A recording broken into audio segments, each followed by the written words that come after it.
Hi everyone, welcome to this semester's first discussion video. Our topic today is DNA structure and organization. So, what is DNA? DNA stands for deoxyribonucleic acid, and this is the chemical name for the molecule that carries genetic instructions in all living things, okay? And it is one of the two nucleic acids that are essential to all known forms of life. And these two nucleic acids are DNA and RNA, okay? So what are the building blocks of DNA or RNA? So what is that general term? The general term is known as nucleotides. Nucleotides are the building blocks of DNA and RNA. These nucleotides consist of three main components, and these include a nitrogenous base, a phosphate group, and a sugar. So with the phosphate groups, it can vary in number from like 1 to 3, around there in DNA or RNA. So nitrogenous bases. We have 4 bases in DNA, and they're categorized into 2 components, purines and pyrimidines. And so one way to differentiate between them is how they are the structures themselves. Typically, purines have 2 rings, so it has a small name but a big structure. So if you see here, it goes small name purine with a big structure, or the double ring structure here. Whereas with pyrimidines, we have a big name but a small structure because it's only a single ring, okay? Purines, so the purines in DNA are adenine and guanine. So as we know, they're both double ring structures, and these are the 2 purines that exist between in DNA or RNA, whichever one it is. And you guys really need to be able to identify these guys by their structures. So when you look at these guys, adenine has an amino group. So both of them have amino groups, but the adenine has the amino group pointing upwards. So A for adenine, amino, okay? And then we have with guanine, just to be on the safe side, to make sure that we know that it is guanine, you need to have this carboxyl group here, okay? Now we go into the pyrimidines. With the pyrimidines, we have 3 types between RNA and DNA. So the first one is cytosine, the second one is thymine. These 2 are the main ones in DNA. But then instead of thymine, you have uracil in RNA, okay? So to distinguish these guys, the first thing that you should look for with pyrimidines, you should see that there is a cytosine. Cytosine has an amino group. It is the only one that has an amino group. So when you see that and a single ringed structure, you should be able to say that is cytosine. Then you have thymine and uracil having this carboxyl group. So that extra carboxyl group should give it away. It's either thymine or uracil. But then to further distinguish from there, you have to recognize the methyl group here. So here, this line alone, it just shows that it's a methyl group. So a CH3, okay? So that's how you would distinguish these different bases. So a question here would be, how would you, which nitrogenous base is shown here? So the first thing you would notice is that it is a double-stringed rupture, double-ringed structure. We see that, right? So when we see that, you should think it's a purine. So when you know that it's purine, you take out all the pyrimidines. Now, what else do we see? We see that we have an amino group pointing up, and we don't have a carboxyl group. So that takes out guanine, leaving adenine being our answer. Sir.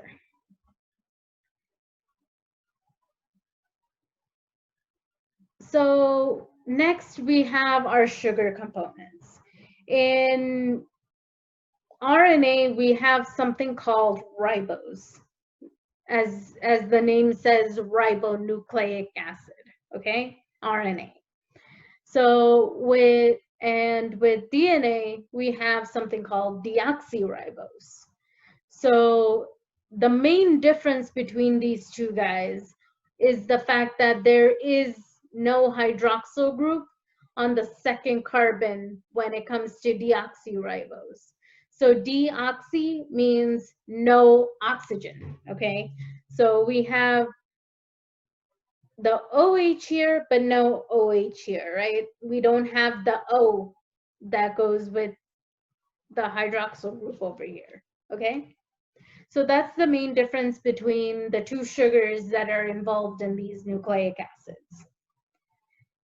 So next thing is how these phosphate groups interact and how they form what is called a phosphodiester bond. So what is a phosphodiester bond? It is a bond that is created between the 3' hydroxyl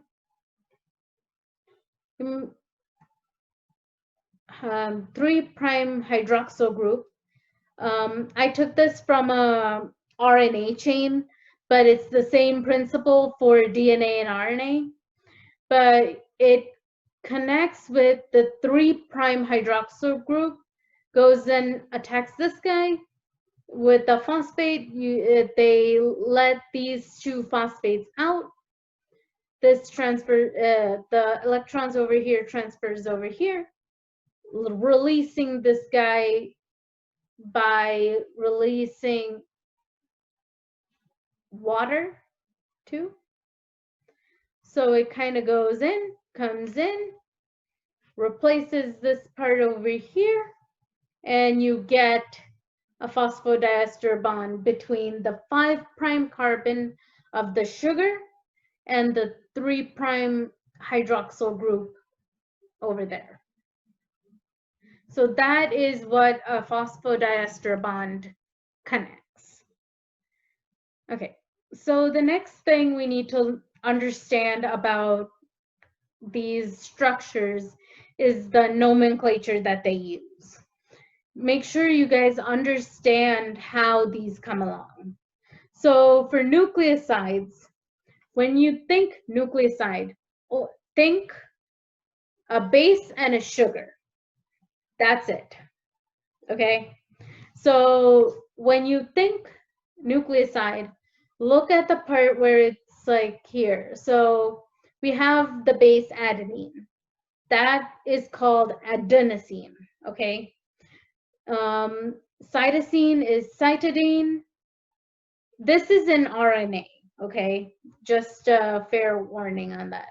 So if it's RNA, adenine is called adenosine, whereas in DNA, it's called deoxyadenosine. So you're trying to incorporate various aspects of our sugars into the name so it distinguishes them. So that kind of gives out the rest of them. So these are a cytosine with ribose, guanine with ribose, uracil with ribose. These guys are that. And then with the rest, deoxyadenosine is adenine with deoxyribose, so on and so forth. And then with this guy, depending on the number of phosphate groups you have, that's when you change up the so you have the nucleoside name, and then you put 5' monophosphate if it's 1, diphosphate if it's 2, triphosphate if it's 3. So like ATP, ADP, so on and so forth. Same thing goes throughout here. So it depends on how many phosphate groups you have in that specific nucleotide alone. Because when it has phosphodiester bonds bonded to each other, then you only have one phosphate group. So it's a monophosphate at that point. Okay, great.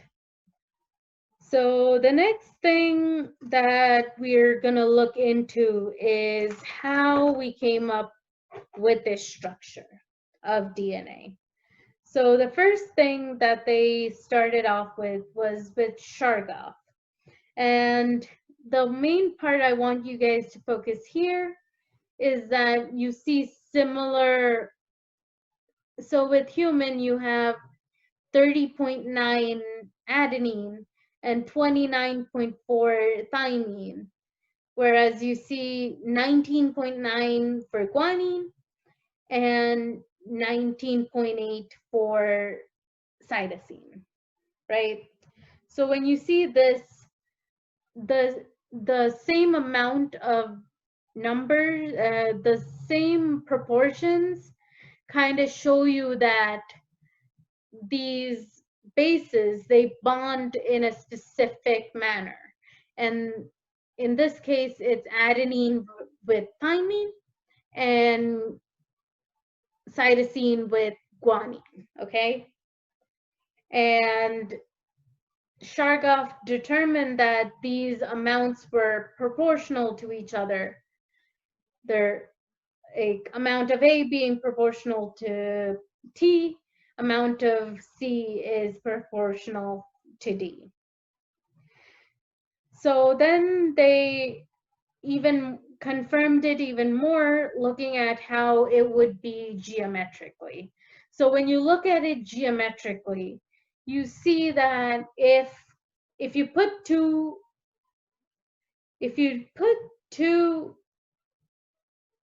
purines together, it's so crowded you can't fit anything else. Like it's like mushed together there. Then if you put two pyrimidines together, you're like, what? Too many space, too much space. I can't even reach the other base. So it can't happen. Then when you put a pyrimidine and a purine together, it has enough space to bond and interact with the other base. So in this case, it shows how you have the hydrogen bonds forming between these pairs. So make sure you guys know the hydrogen bonds that are involved in this case. So guanine and cytosine, they both have 3 hydrogen bonds going on, right? So hydrogen bonds, they go from like these polar the polar atoms. So like nitrogen and oxygen, mainly in this case. Yes. Whereas with adenine and thymine, you only have two because this last one over here, it's connected to a carbon here. So that is not polar enough to participate in hydrogen bonding. So make sure you guys know this stuff, because that is what Dr. Osuna said with understanding these structures and how they come together. So this is a question that is based on Chargaff's principles or Chargaff's numbers and whatnot. If an organism has 15% adenine in their genome, what percent makeup of the other bases? So right from the beginning, you know that since you have 15% adenine, because of Chargaff's rule, you know that thymine will be 15%. So you take that, so you know that, right? So now to figure out the other two, you take this formula. So you have 100 minus 2 times the percentage of the given base, all of that divided by 2, okay? So this is because, so we're doing this in percentages, right? So since it's percentages, the total percentage is 100. And then you take that base, you're doing it times 2 because Chargaff's rule says that the complementary base of adenine is the same amount for it. So that's why we put 2 times percentage of base, and that becomes over divided by 2. So that way it becomes 100 minus 2 times 15, all of that over 2. Then it becomes, so as we do with the order of operations, 2 times 15 is 30. 100 minus 30 is 70. 70 divided by 2 is 35, which gives us 35% of cytosine. And knowing Chargaff's rule, it gives you 35% guanine. Okay? Great. So the next thing that we need to discuss is how they kind of got to the structure that we know today. So one of the components that allowed this discovery to occur was the X-ray diffraction patterns that were conducted by a Rosalind Franklin during her time. And it showed that there was a 3.4 Armstrong periodicity. So essentially it was just turning like over there. So this diffraction pattern kind of revealed a helical structure. And then it came with Watson and Crick. They discovered more of how this was put together, like the various dimensions, which include the diameter being 20 Armstrong, the rise per base pair. So this right here, so the distance between two base pairs is 3.4 Armstrongs. Then this entire complete turn is 34 Armstrong, 34 Armstrongs, because you have 10 base pairs, 10 base pairs per turn of a helix. So when you put, so if another question comes in, like how much would it be? It would be 3.4 times 10, because you know that there's 10 base pairs per turn. That equals 34 angstroms. Okay. So with all of this, they were like mind blown, and they figured out that the structure itself was a double helix. Okay. So that is the Watson and Crick model. We also give credit to Rosalind Franklin in the process. So that is how we came to the structure of DNA. So the next big question that we ask in here is, how did DNA become to be known as the genetic material? And to know this, it started off back in 1927 with a scientist named Frederick Griffith. He worked with a strain of bacteria called Diplococcus pneumoniae. So Diplococcus pneumoniae had two types of strains. The two strains, one is the S strain, or the smooth strain, or the virulent strain. And then we also have the rough strain, or the R strain, which is the avirulent one. So the S strain, he took the S strain, injected into the mouse, and they saw that the mouse died, which is expected when you see a virulent strain, right? So he tested out the R strain as well, which he injected into the mouse, and he saw that the mouse lived as expected, because avirulent ones, they don't kill the organism at hand. So the next step Griffith did was that he took the S strain and he killed it. When he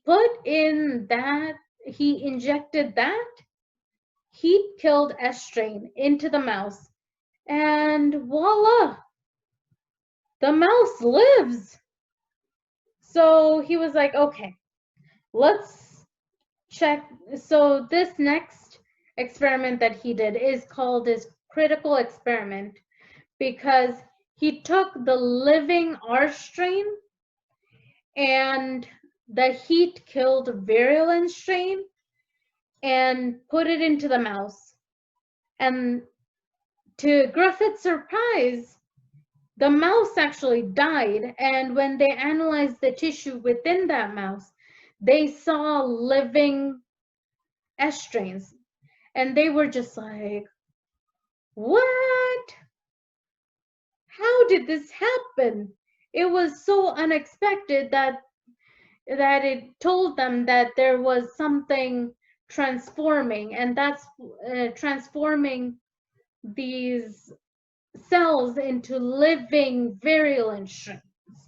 So when they did that, they were like, okay, so there is a transforming factor. So the next question they kind of other scientists started asking was, what was this transforming factor? So until like 1944, they thought protein was the actual component that transformed it, because there are so many variability in it. But then this group of scientists named Avery, McLeod, and McCarty, those guys were like, okay, let's take these strains and do it in a liquid medium where they can change up some stuff. So they put the cells into a liquid culture medium. They centrifuged it down and they put it down. They heat killed the virulent strain. And then they homogenized it. They removed all the carbohydrates, lipids, and everything, and they put it in. They were like, okay, so they took everything out. Other than the protein, they took proteins out, carbohydrates and lipids, all of that out. They were like, okay, let's add in the avirulent strain. And they saw that with this filtrate, they were like, okay, so there is transformation. So when they saw this transformation, they said that there is the active factor in this case. Okay. So next, what they did was they took this filtrate and treated it with protease. With the protease, they saw that so protease is an enzyme that breaks down proteins. So they took that, they treated the filtrate that they had here. They added in the R strains, and they saw that a transformation occurred. So they concluded that the active factor was not protein. Then they treated it with ribonuclease. Ribonuclease is what breaks down RNA, right? So they did that. They saw a similar thing. The transformation occurred, and then they concluded that the active factor was not RNA. Then they did a treatment with deoxyribonuclease, which is the enzyme that breaks down DNA, right? So we did that, they did that, and they saw that no transformation occurred. So what they concluded out of all this is that DNA is the active factor involved, right? Because we see that there was no transformation occurring. So for example, if there was if transformation did not occur here, it could be, the active factor could have been protein. But in this case, the final conclusion is that the active factor is DNA. But then other scientists started challenging this because they were not convinced that DNA was actually the one that makes this transformation occurs, because when you look at it, when you look at the structures of DNA versus protein, there is so many different so 4 bases versus 20 different amino acids, those kind of show it like, what? So they were like, okay, so then Hershey and Chase came in with the E. coli and the bacteriophage T2. So they took phage that were unlabeled and put them into a radioactive medium. So so they put P32 into DNA because DNA has phosphorus in it, whereas proteins can incorporate the S35 because of various aspects of protein that allows the sulfur to be incorporated in. So they did that. They're like, okay, great. Everything's radioactively labeled. They let the phages infect the bacteria.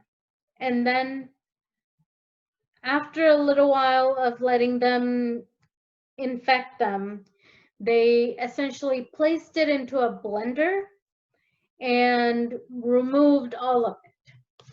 So in this case, they saw P32 labeled inside the bacterium, whereas there was nothing left in the phages. Whereas with the bacteria with the S35 labeled, it didn't, the phage ended up with the labeled S35, and there was no labeling in the bacterium in this case. So this kind of further confirmed that a transformation does occur, and it's through DNA and not protein. So DNA this is how DNA was determined to be the genetic material, okay? So the next thing that comes up in all of this is when stretched out into a single layer, human DNA reaches up to 2 meters long. Yet our average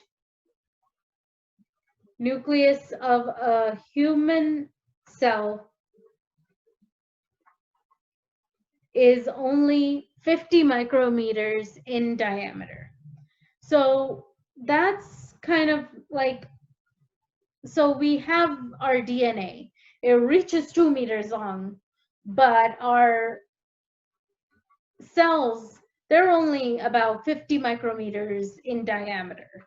So how do we actually fit our DNA into a tiny little nucleus, which is even smaller than an actual cell? So this is kind of where the order of condensation comes in, where you involve, so there is something called a nucleosome. This nucleosome, I'll go more further into it. That's more of the structure. It kind of comes in together with different nucleosomes, and then they they coil up and go into different domains, and then actually shows the side. When you see it as a fully condensed chromosome.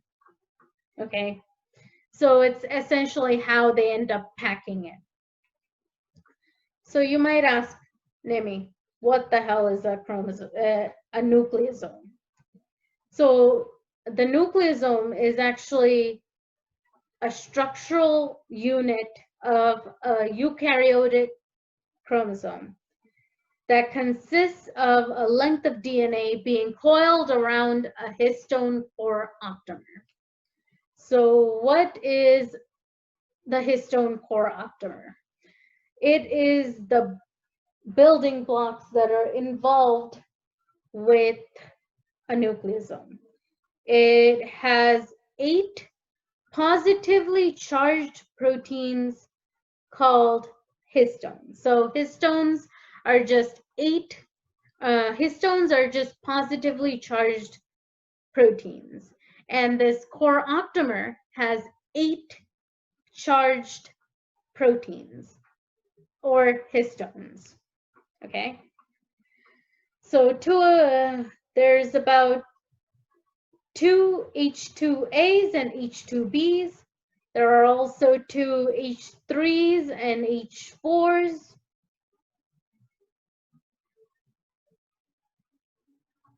And then, so here we see this is the core optomer here, and then the DNA wraps around it, so about 200 base pairs of the DNA, and then this H1 histone, not sure what it does, but it completes it out, and it sits at the exit of the DNA, just kind of completing that nucleosome, okay? So that's what H1 does. So that's what a nucleosome is and what it looks like. make sure to know the structures that are involved and the components. Make sure you know that the different types of what the histone core octamer is and histone H1. The next we'll be talking about commonly used techniques with DNA and RNA. So the first one to talk about is UV light absorption. This spectrum here shows you that how nucleic acids and proteins absorb UV at different wavelengths. So in the case of nucleic acids, you see it at 260, whereas it is 280 for protein, okay? The next thing that they do is denaturation and renaturation of nucleic acids. In this case, this is allowed by heat or other denaturing substances like alkaline substances or whatnot. So an effect that is caused by denaturation and renaturation is called the hyperchromic shift. It is actually an increase in the absorption of UV light by a solution of DNA, as these molecules are subjected to heat and alkaline conditions. This shift is caused by the disruption of the hydrogen bonds of each DNA duplex to yield single-stranded structures. So another term to think about in terms of denaturation and renaturation is melting temperature, or TM. TM is the temperature at which 50% of the DNA is denatured. So when you think melting temperature, half of your DNA is denatured, okay? Then the next thing you have is DNA to DNA hybridization. It is essentially hybridizing different denatured strands like this, either in non-pairing interactions or in pairing interactions. Then the next one we have is fluorescent in situ hybridization, or otherwise known as FISH.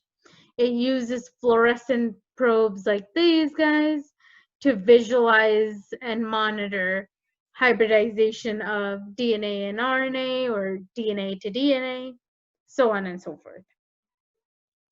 Next, you have electrophoresis. Electrophoresis involves either nucleic acid electrophoresis or agarose gel electrophoresis. It is essentially separating molecules that are in that gel or the electrophoresis system by size and charge. So larger molecules will stay up in the beginning, whereas the smaller molecules will migrate even farther. And since DNA is negatively charged, as we know using our phosphate, the phosphodiester backbone of the DNA, we know that it's negatively charged. So when it starts off going from positive to negatives, negative to positive. Okay. So that's all I have in this session. I'm telling you guys, this is not comprehensive for a lecture. So if you are using this to study, I do recommend you also look into Dr. Osuna's lectures. If you guys have any questions, let me know. As far as quiz 1 goes, this is the information. When you enter in, make sure to put in the password and you guys should be all set. Let me know if you have any questions.